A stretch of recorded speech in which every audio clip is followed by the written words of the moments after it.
مگر عیسائیوں میں بھی تمام کے تمام عیسائی زور زبردستی کرنے والے نہیں تھے،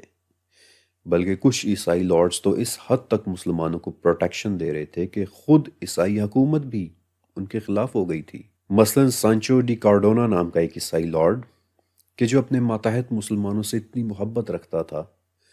کہ اس نے اسلام بین ہونے کے باوجود ان کے لیے ایک مسجد بنوا دی تھی اور اس میں اذان بھی دلوایا کرتا تھا،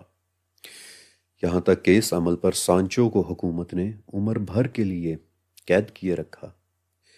یا پھر ویلنشیا کا وائس رائے کہ جس نے اپنے ماتحت مسلمانوں کے لیے مسجد کے علاوہ ایک مدرسہ بھی بنوا دیا تھا، اور وہ لوگ کھل کر کہا کرتے تھے کہ ہم مورز ہیں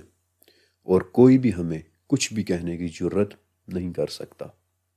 بلکہ 1570 کے ویلنشیا میں موجود ایک سفیر نے یہ بات کہی تھی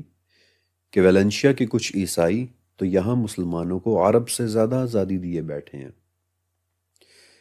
ان چند عیسائی لارڈز کی دریا دلی اور مسلمانوں سے محبت کو دیکھتے ہوئے اسپین کے بادشاہ فلپ دی تھرڈ نے بالآخر موریسکوز ہی کو اسپین سے نکل جانے کا کہہ دیا تاکہ اسپین سے مسلمانوں کا نام و نشان ہی مٹ جائے۔ اور یوں ستمبر 1609 میں 5 سال کی محنت کے بعد حکومت نے 3 لاکھ موریسکوز کو نکال کر الجیریا، تیونس اور موراکو بھیج دیا، جہاں انہوں نے پھر ایک نئی زندگی کا آغاز کیا تھا۔ مگر اس